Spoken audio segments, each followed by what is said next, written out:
Well, after a long time of promising, I finally managed to record my friend Jools' off-grid lifestyle in France. It's going to be a long one, so I'm not going to ramble on here. A couple of weeks ago, we tried to record it. The wind picked up. It was cloudy. It was horrid. We had to walk up to the top of the hill where we bumped into a I think he was 97 years old, walked to the top of the hill to look at where he grew up and where he used to live, which is now just ruins at the top of the hill. Incredibly interesting man, but he sort of latched on to my friend Jools, which caused me some hilarity. I'm going to put a little bit of video on the end about him, just for a laugh. But as an aside, we're now trying to find out, we're trying to catch up with him so that we can do a little piece next time I'm out. I'm coming back to the UK soon, to get my house on the market. So we're going to do a piece on with him, hopefully. So we're trying to catch up with him to do a piece with him about how he grew up on the top of this hill and the bakery, and he showed us around the village. And as I say, it wasn't great filming that day, but we did finally last week get some footage together of Jools' off-grid lifestyle. So here we go. So this is Jools' house, perched on the side of the hill. Absolutely incredible, in the middle of nowhere.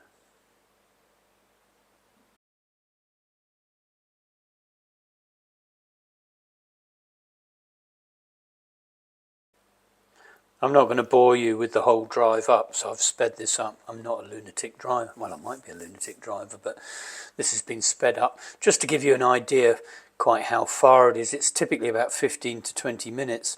But bear in mind, this is in beautiful sunny weather. And often, you know, in the winter when it's been snowing and raining, there's actually a waterfall that crosses the road, which then freezes with water across it, which you then have to pass, with a very big drop to the left-hand side, just where we're going there.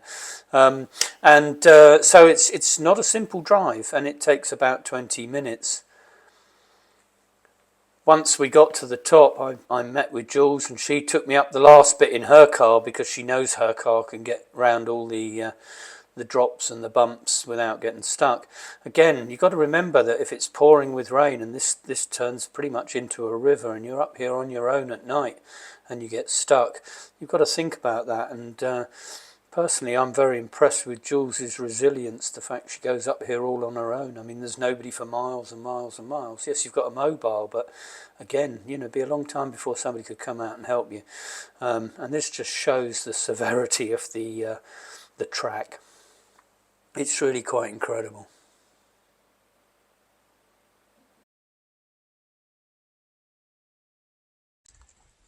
But as I said, I'm a bit concerned that the oak trees that have still got nearly all their leaves. They're all the same, Jools. I don't think they're yours that are doing that. They're all the Yeah. same. But you see, these ones, they've lost their leaves, which makes me think they're still alive. I think it depends on how much wind they get where Yeah. they are, because on the rest of the hill there's still oak trees with leaves that they Yeah. can't all have died. And look at all those bloody processionary caterpillar nests up there. You can see where they've beginning to kill the tree. They will kill the tree. I mean, I know. There's a guy in France now who's got a company with drones that fire petrol jets at them, and they fly up to the tree and burn them down. Lovely, lovely butterflies this morning. Lavender coming out. Lavender, look gorgeous. at that. Now it's really funny because normally my wild irises here, they're all out in January. I know, I'm seeing some out now, so they won't be long, I don't think, Jools, with this rain shine we've been having. The tree heather, my nemesis, the tree heather, that's normally out in January, and that's out now. And I think quite a bit of this is my allergies is for that. So this is what water you've brought in case there's a fire, well, this is just when I had my previous setup, I had a drain away from my water butt near the house down into all these. Yeah. And so the fire brigade know that I've got 800 litres of water of my own if I have to extinguish anything. And so we're straight. You've got no services, no grid services. No, You've got no not at electricity, all. no water, no sewage, nothing. That's correct. Yeah. That's correct. I have to pay, what is it? I think 170 euros a year for my déchetterie and rubbish bin pass. Okay. And I'm allowed to deposit 20 sacks of rubbish in the special containers And do every they count? year. Oh, you don't get to open the container unless. Oh, I know what you mean. The got to card. have your swipe. Yeah, so that's the same as my bins, Yeah. but not déchetterie. No, I mean, thank God we never have to even say our names at the God, déchetterie. but look at that view. And the Pyrenees are just looking incredible. They really are. I'm so glad we did this today. now. Exactly. So your land here, this, I think you said this is tree heather. Yes. Yeah. And so if you left that, what would it do? Go up like that? So it would be Oh. sort of head height, shoulder height, or would it just keep on going? 3-4 meters. All Right. that over there is Okay. tree heather. that And looks you like have tree. to cut this back because of the fire risk. Yeah. So And, every year? yeah, before the end of May, that's the cut-off. Right. But the whole of this hillside, when I first got it, was all broom as well, Right. Spanish broom, which is the beautiful yellow flower, Yeah. but it's highly inflammable. And so, sadly, I had to cut it all down. But the smell, it smells like vanilla. Yeah. Absolutely gorgeous. So, yeah, it's really cut down. But, I mean, I've got a huge steel brush cutter. It's not a strimmer. I've never used a strimmer on it. But when I hit rocks on these terraces, wow, the reverberation. Yeah. But I just love the fact that it's basically rewilding itself. I've got a couple of gorgeous pine trees that are just beginning to grow. 'Cause this used to be the track for driving up and turning round. All right. Yeah, I get you. Yeah, round the tree and up. Yeah, but because my septic tank, the pipes for that are going under that path and under that track. I just went no, Yeah. not bringing anything up here, just to save my septic tank, because Yeah. £4 a time. I'm Yeah. not digging all this up. No. And I think in there's where your generator Yes, is. We yes. forgot to do that the other day, didn't we? Yeah. We'll try and give that a go today while it's dry. Yeah. So this is this was all here. So lucky. So this is I've got the original old generator Yeah. that doesn't really do much, but it's brilliant as a backup. Yeah. And then somebody as a housewarming present gave me a fantastic new generator, but I just got to get that sorted now because it was leaking fuel. Maybe I just get it serviced. I'll have a look at that later on. But look, this is that white tree heather flower, so you might react to that. Oh, okay, yeah. See, that's normally only out in January, but Yeah, I've we're a just bit kept late these this year. here to disguise this. And I guess this is the problem you have living off grid, is that all your rubbish has to be taken down as well. So Yeah. you have to have your own Yeah. sort of déchetterie for the. Oh, hello. Oh, Mags is scaring off the wild boar. Oh, yeah. Always good. Well, that I do ask any gentlemen callers if they'd kindly relieve themselves outside the house. Whatever works for you, Jules. Well, Whatever no, works for you. it's just the wild boar. Smell it. Yeah, and so they just go, "Oh." let's just cover that. So this hillside is absolutely covered in wild boar, Yeah. sanglier. They generally avoid us, Yeah. but at night they obviously start to come out and forage while people aren't about. So these tracks here are wild boar, It's all dug up. and you really don't want to bump into them. They're not particularly aggressive. Generally, they see humans as hunters. However, a wild boar with young or an old wild boar that's not got good eyesight and not fully switched on is a potentially very dangerous yeah. thing. It's like being hit with a car with Yeah. tusks. Yeah. So I guess at night, do you barricade everything? You shut your shutters and I shut my shutters at Yeah. night, but that's Okay. more get back for into the sun. security. let's have a quick look at the house. Here we go. So it's in two Go on, bits. you lead the way and I'll follow. Yeah, it's in two bits. Up to just beyond the window, that is the original stone cabane du vin, which is built into the hillside. Right. And it's just huge rocks. As you can see, they've put some there just to sort out the exhaust pipe from the fosse septique. Right. And then the and here's my bee orchid. Very beautiful. And there's another one coming up I'll try there not because to of the stand rain. on it. Yes, I know. That's why I've got those there. Oh, they're just gorgeous as well. And then the original French owner, very naughtily, I think he had a terrace there. Right. And then he built this, saying it was a garage for his tractor, etc., etc. Right. Yeah, that's. And then, funnily enough, converted it kind of into normal. That goes like a on holiday home. That goes on in the UK as well. And I guess these are your irises, aren't they? So this will just be a sea of purple soon. Yeah, and again, it's all like, so that's all wild irises, all wild irises here. Yeah. And we've got but look at that view. God, look at that view. Just unbelievable.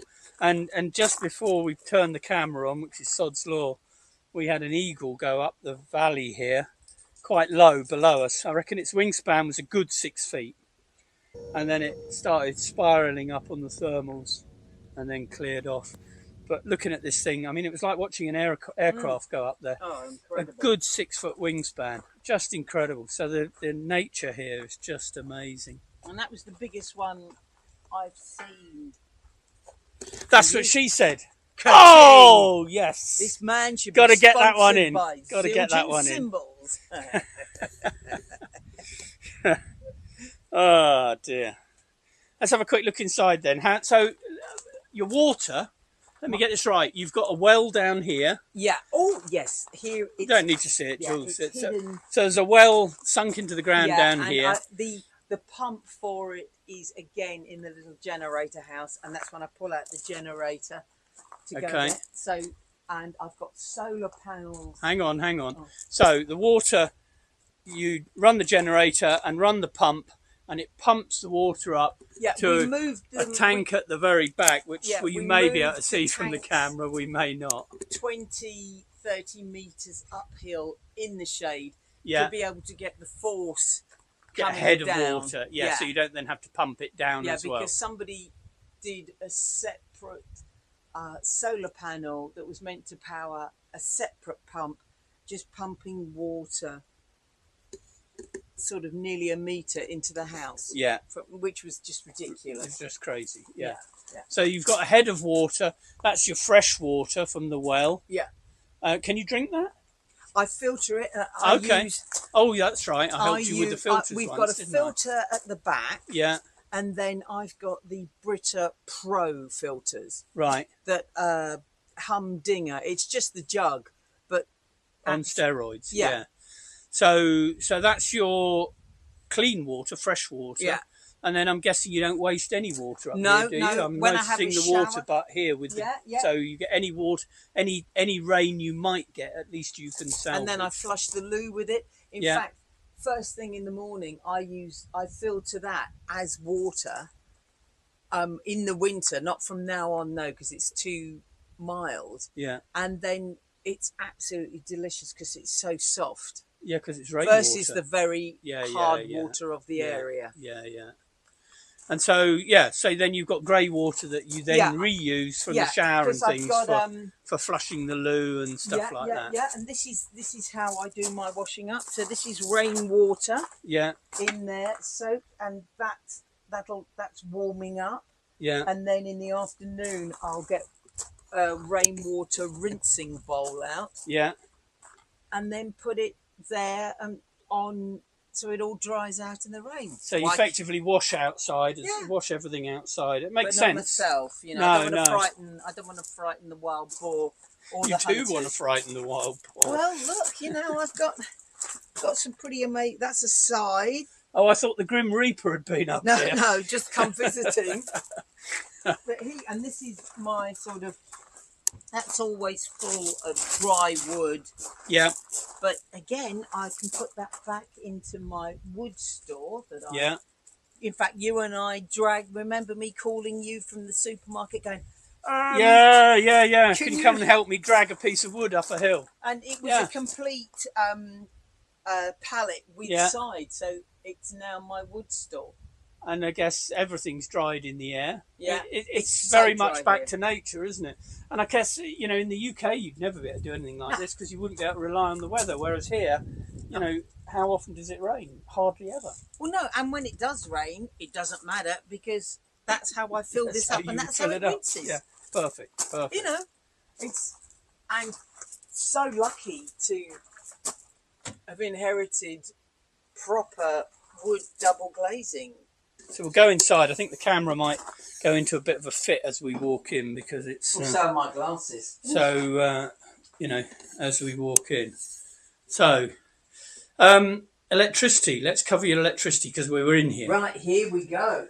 This, again, I was so lucky to get a whole Victron unit with the house. I upgraded the MPPT thing, so that's really humdinger. Yeah, because I put on Victron AMG gel batteries, rather than those two huge truck batteries that were lead acid. Dead. Yeah. The beauty of those, of course, you can run them down to zero, whereas a lead acid, you can only run it to half. Yeah. I sound like I know what I'm talking about here, but I've had that with the van. And of course, I look at this and think, well, there's not a lot of battery there. But to be fair, with solar on the roof, you're almost certainly going to get a recharge every day, aren't you? Oh, yeah. And even I've had sort of up to 4 dark grey rainy days, and it's still powered this. Because this is an A+ mains fridge. Yeah. So the inverter here converts your 12-volt batteries to enough mains to run a normal mains grid. Yeah. Your lights up here, they're mains, are they? Just like a normal house. Yeah, here we go. Yeah. So when your inverter comes on, I would imagine it's quite a regimented charging.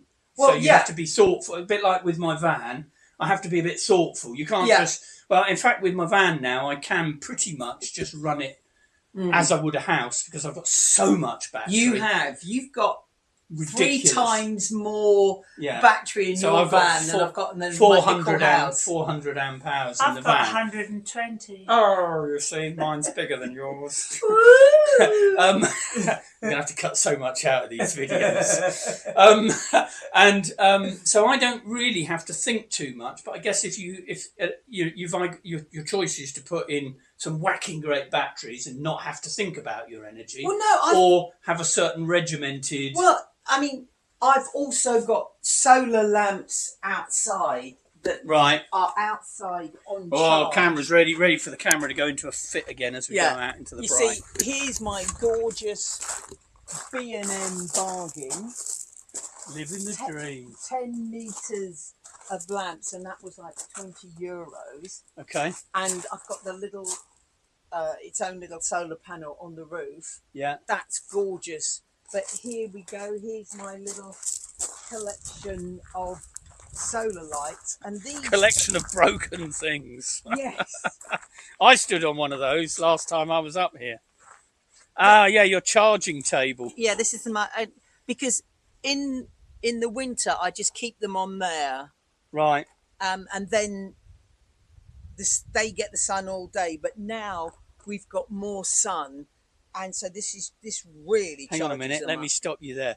Just that view. I can't stop looking at that view. And the butterflies. I mean, talk about nature. You could just sit here for hours upon hour. We'll sit here later on and talk bollocks, shall we? Yeah. Brilliant. And look, there's the French lavender flowers actually out. Well, We call it French lavender. I call it my wild lavender. Yeah, yeah. But you see, I've got piles of dead stuff because I'm only allowed to have a bonfire with no wind and in the rain because, of course, Yeah. I'm forestry. At this time of the year, though, you'll get that, won't you? So Yeah. but I guess there's a bit of a catch-22. Once it starts raining, that's no longer dry and therefore can't be burned. But it's been there for so long. If Ah, I okay. put a tiny bit of fire lighter right at the bottom, Oof, yeah, yeah. sadly, if any little aminals have gone to live in there, Yeah, that's they'll not have good. to move out. Still, one more thing to eat, hey? Oof. Sitting here, looking out across the Pyrenees is absolutely spectacular, and I have a horrible feeling that when I pan the camera around to look at all those incredible snow-covered ridges, they're not even going to show. And it's disappointing, even on an iPhone, when I take a really good picture of those, they don't come out. And it's something odd about cameras. So Lifts my spirits every morning when I open up the shutters. I know that feeling. Really Yeah, I know does. that feeling. I get it where I am. But I guess here it's a whole more extreme, isn't it? Really, because you've got nobody here. Exactly. It's the peace and tranquility was one of the first things that Well, till I turned up anyway, with a Jaybird bloody camera and a drone. attracted me to it. Yeah. And as I said, after being an event manager for years, being nice to pillocks just because I've got a branded T-shirt on. Yeah, I wouldn't be able to do that. No, well, coming here, driving here, and just sitting in this peace and tranquility, just looking at butterflies, or even looking at the rain. But it's the view. It's incredible. The view and the silence, the peace and quiet. So, but that actually brings me on to something else. So you see all these people who come off grid and get this off grid lifestyle, and is it what people think on YouTube, or is there a whole different side? Oh, to it's. I mean, I did physics O level in a year in my lower six. Right. But funnily enough, way back in 1975, we didn't cover solar panels because it didn't exist. Well, they didn't exist. And it was a brilliant 18-year-old American kid on YouTube that talked me through it and explained it in order for me to understand. YouTube's great for things. Oh, I learn amazing. all sorts of things on YouTube. It's Amazing. brilliant. So I guess there's the learning element, but Yes. and I guess probably if you look at YouTube with things like the Solitude, that just doesn't come across, does it? The solitude of this place is absolutely unbelievable. I mean, you could sit up here for days and days and days and not see anyone, couldn't you? Well, in lockdown, I only came out for 10 days and stayed nearly 9 months. And it was just amazing. But what I'm trying to get to, the YouTube, what you look at on YouTube and what you see here, the solitude. I mean, YouTube, you can't put across the solitude here, can you? No. I mean, without me being up here with a bloody camera being noisy, there would literally be nothing but nature, a view of the Pyrenees, butterflies, nature. Nadal, but he's gone Nadal, off. yeah. So my big your dog's great big dog. That I always think he's like a bear. He's huge. But he kind of wanders off. He kind of I think he joins the walkers because they have food. So I guess having such a big dog is useful with the sanglier as well. Because he would certainly see a sanglier. Oh, he goes out, and I'm going, what's he looking at? Yeah. So and so the other thing we need to cover, which we've just seen a lot of last time I was up here, was the processionary caterpillars. So I noticed a lot of the trees, the pine trees, have got the furry nests, and about now they're coming down from the tree. So you get this sort of, it looks like a rope going across the road. Well, I videoed them because, bless them, I came out one morning and they were going up around the corner of the house, and it must be about 1.5 meters long. I'll send you that video so you can add it in. Yeah, I don't normally say that in the videos. Sorry. I just add it in. Okay. That's what I was avoiding. But never mind, I can cut that bit out. Okay. But when we went walking last week, do you remember Yeah. two lots of processionary Yeah. caterpillars? So when they come down out the trees, they're in these furry nests up at the top of the tree, and about this time of the year, they come down from the tree, and it literally looks like a rope moving across the tree, across the ground. And if you walk up to them and have a look, if you get any closer than about 4 or 5 feet from them, they're firing these little toxic hairs that stick in your skin, and you about an hour later you come up in these red itching lumps which take about 24 hours to go down, which is bad enough. But if your dog goes up and sniffs these things, it's quite likely the end of your dog. I mean, if it breathes these in, they're toxic, these hairs, and it's kind of like a bee sting, but being stung, your dog's like being stung inside its lungs and its airways.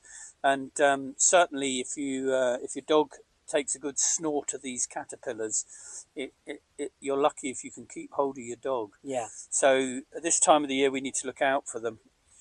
So how did you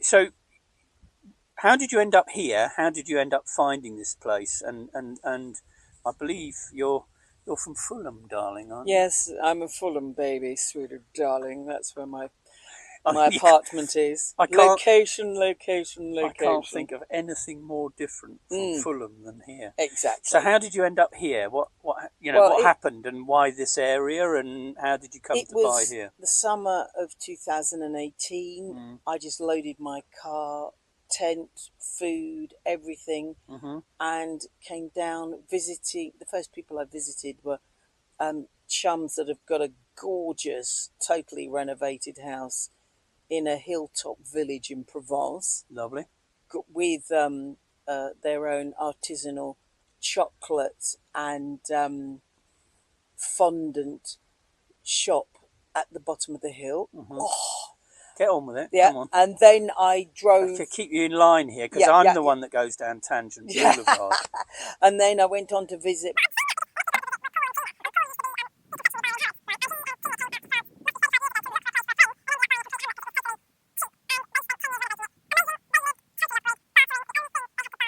They grew all their own vegetables. Hang on. Let's go back to how you ended up here.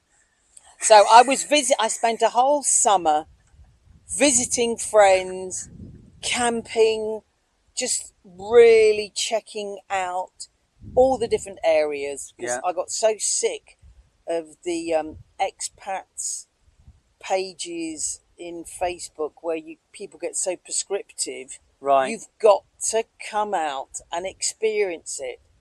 And whilst I was down here on green-acres.fr, saw a picture of this vacation home.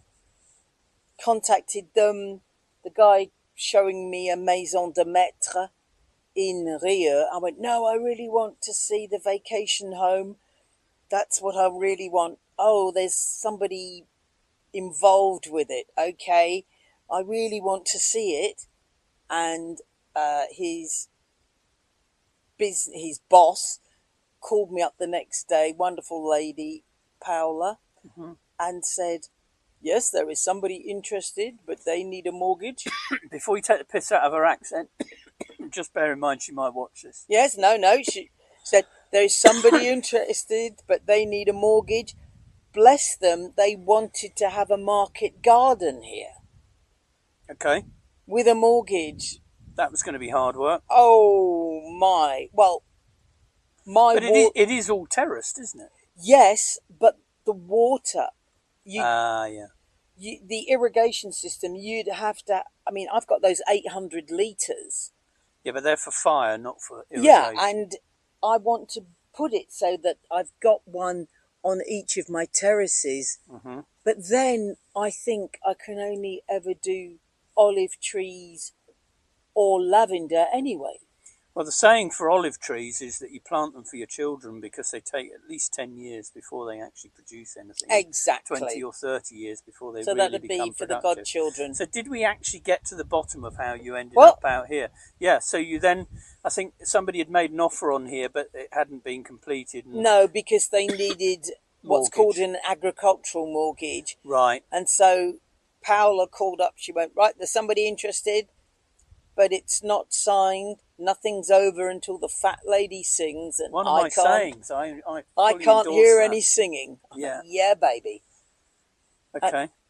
And yeah, So I here was you a are. cash buyer. And now you're fully resident in France. I have got my carte de séjour. So you're not just a holiday tourist here, like me. No. I've got 92, well, soon to be 92-year-old mum in Royston. Of course, I go back and look after her, and then come out here, recharge my batteries. What a great way to recharge your batteries. I mean, you can feel your batteries recharging. So I guess when you go back to the UK, it's not somewhere you can just leave, is it? Oh God, no. When I signed the first part of buying the place was the weekend in October 2018, where I didn't realise they had the worst storms in 20 years. I'm happily driving through that much water at the roundabout near Ventanac. I came to open up that door to be met with 4 inches of water gushing out at me, which really confused me, seeing that I'm at 350 metres up. But here, this had come up the actual water table, because it was such a long storm for 4 days. The water table, the coming up, and all the land was saturated, and water was coming up through the back of the house. Yeah, because really this is a temporary structure, isn't it? It's classed as a temporary structure. So it's classed that I don't have walls, is the translation.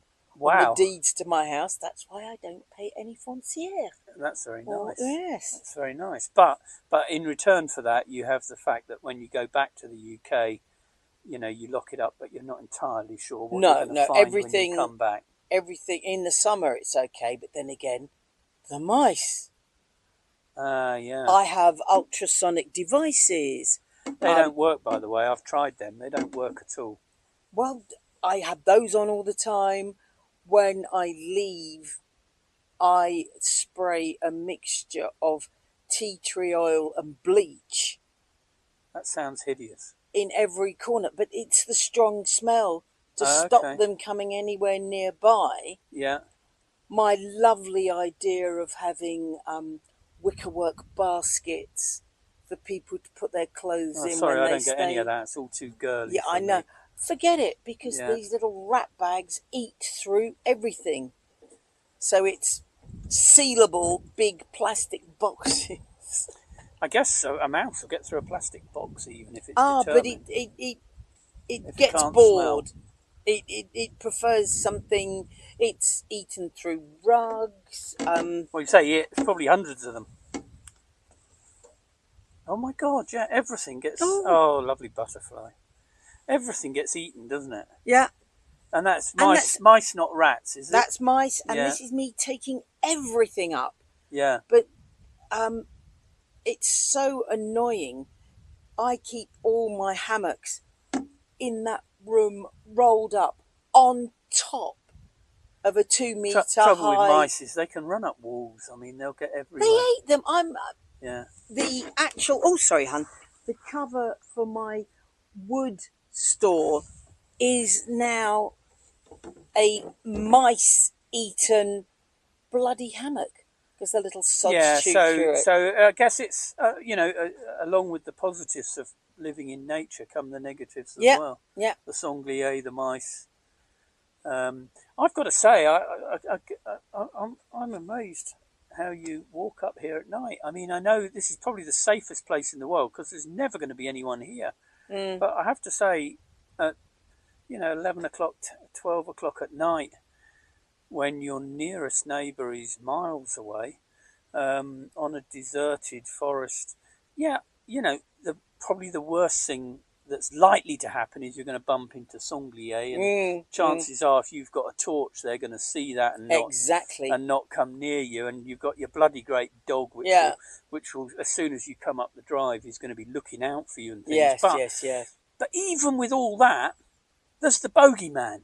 I mean, I know he doesn't exist, but when you're walking through, and I've walked through some woods at night when I've been hiking and things, and the psychological thing of the bogeyman is very real. And I have to say, I'm not sure. I like to think I'm logical and not scared easily, but I'm not sure that I would be comfortable walking up through these woods in the middle of the night. No, it's really okay because it's so quiet. You can hear anything. But it's not even the logical side that's the problem. For me, I would still be walking up that path thinking the bogeyman's going to get me. It's, in all the films where somebody's walking through a wood at night, they know that they're playing on some deep psychological fear. And I have to say, I'm not sure I would be comfortable walking But up you see, there. you could hear anybody, and I'm used to walking up Do you know here. what? If they're a 10-foot bogeyman, doesn't matter whether you hear them or not, does it? I mean, no, that's what I'm saying. Though. It's not logical. It's not logical. It's not the logical fear. It's the irrational fear. And I guess, in a way, we've all got used to, being connected on our phones, being with somebody, being in a busy environment, being in a busy city, being, I guess, sheltered from the wild. And I guess that's just part of being in the wild. And again, it's the plus side of the wild that you then have to sort of consider the illogical side of walking through a wood at night. Oh yeah, I mean, I've always got Nadal, so that's amazing. But Nadal's the big dog, by the way. yeah, he's about this high. He's not and he's here. like a brown bear. He's gorgeous, Nadal. But it is the tranquility. I mean, listen.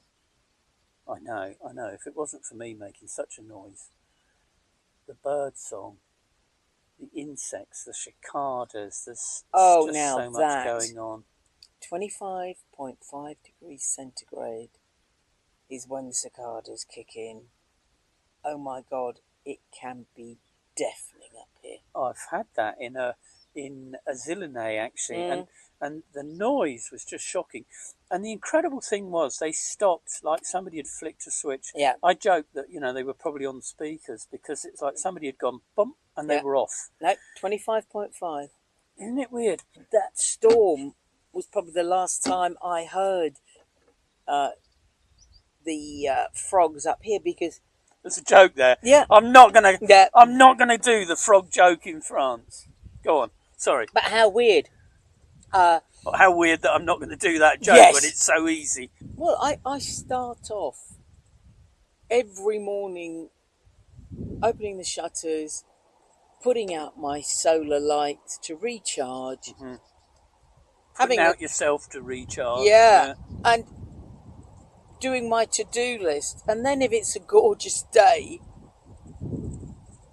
I'm in that chair reading a book, and then going, oh, no, no, because I don't have to, because finally retired. Yeah, shut up. I'm not quite there yet. So here's a big question for you. I can deal with that. What would you do differently? So in my book, I mean, if I was here and this was mine, I know you can't build anything because it's a temporary structure. I think my insect checking out the camera there. I think my thing would be probably, and this is probably wrong, my phobia of running out of battery, running out of water, running out of anything when you're off grid would probably drive me mad. So I suspect I would fit bloody great batteries, more water. I'd probably automate it because that's just how I work. I'd have a system that said, well, your water's getting low, I'll start the pump, and that sort of thing. But then I guess that's taking you away from that simple, simple life. You've got to take off your urban head. Yeah. This is why I want you out here, Michael, my Australian cousin. I'll cut that out anyway. No, but you need to be here just to understand you are working with the land. Yeah. You are working with and that's why nature. I said I'd probably be wrong because because actually what you're looking for is that simple life. And as soon as you start putting automation in, you've got to then think about automation as well as your simple life. But you should really, I mean, it has put me back in contact with the land.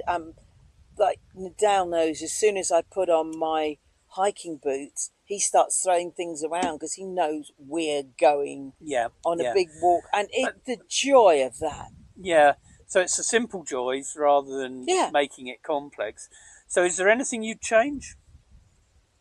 No. No. That's a good sign, isn't it?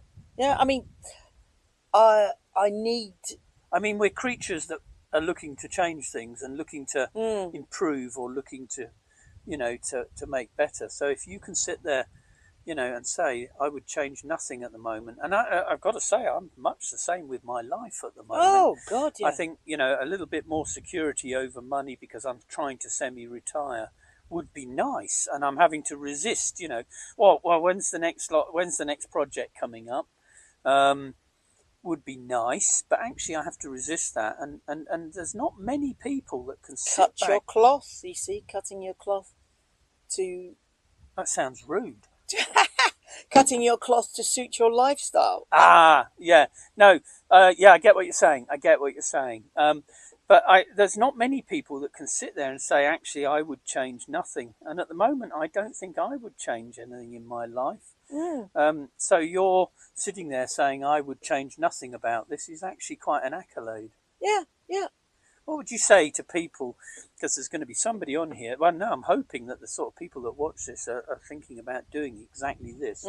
What would be your take-home tips, your big, oh my God, you don't know anything about this until this point. What would be your tips? You forget about research online. Yeah. Boots on the ground.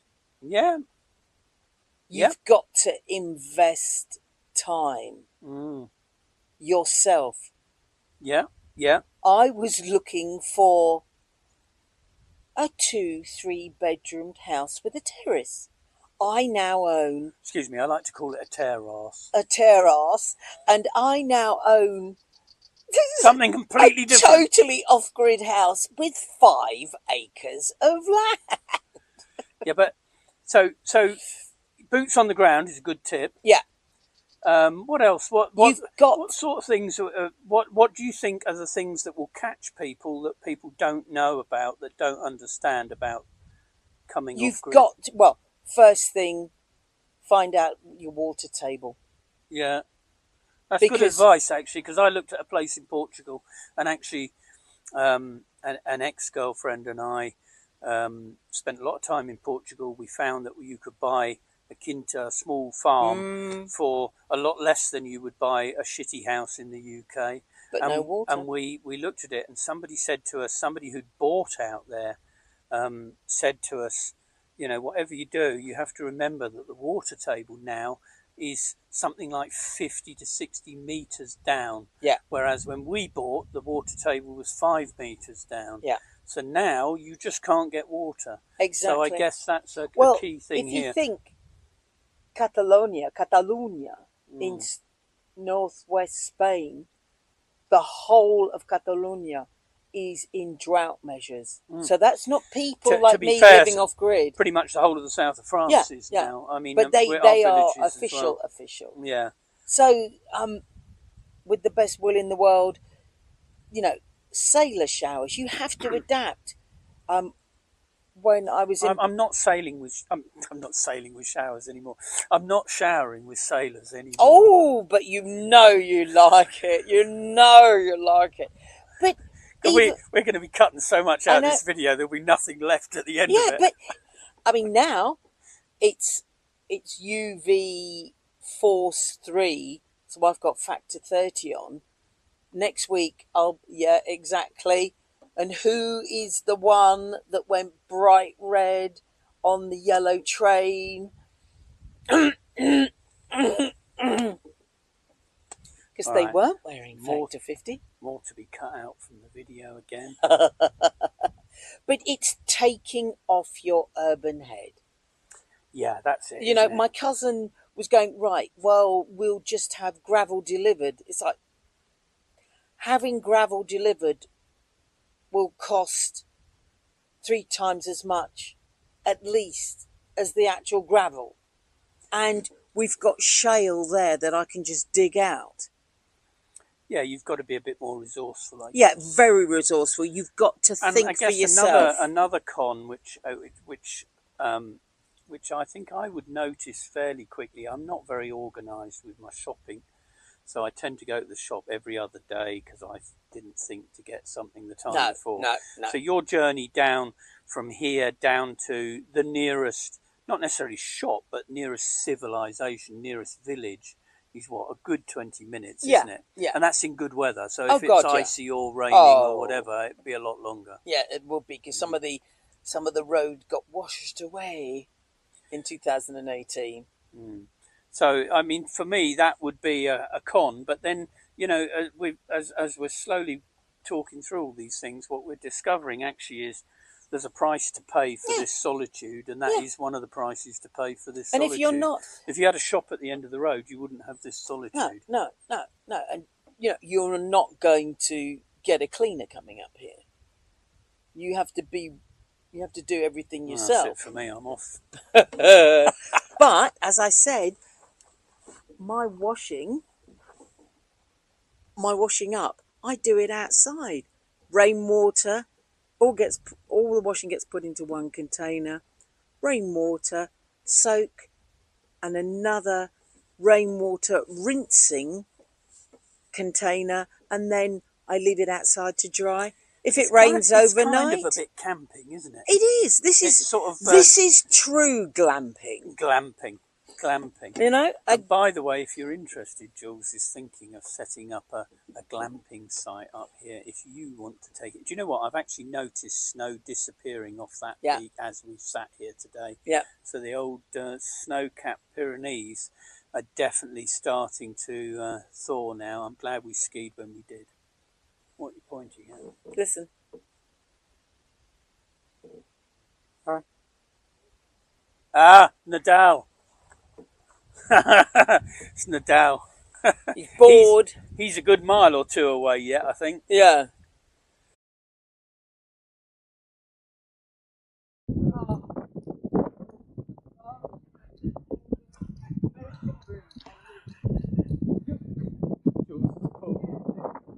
So it's cold.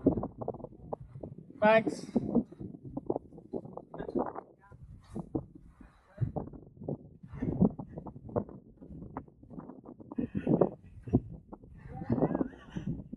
Oh fuck, we have so much fun.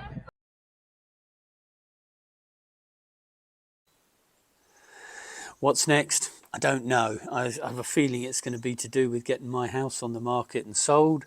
Got no idea really. So this week I'm packing up in France and heading home to the UK, ready to get my house on the market. It's all quite exciting, lots to do, and I'll try and squeeze some videos in on the way. Interestingly enough, I'm also calling in, if you watch my last aside on the D-Day Normandy landings the sextant used to do the surveying, I'm calling in at the museum. These are the bells in our village, just beautiful. Probably couldn't hear them. So I'm calling in at the museum at Arromanches, which is the D-Day landings where the Mulberry Piers can still be seen. Calling in to show them the sextant and see whether it would be a good part of their museum or not, and then heading home. So I've got no idea what's coming next. Hey, let's go with that excitement.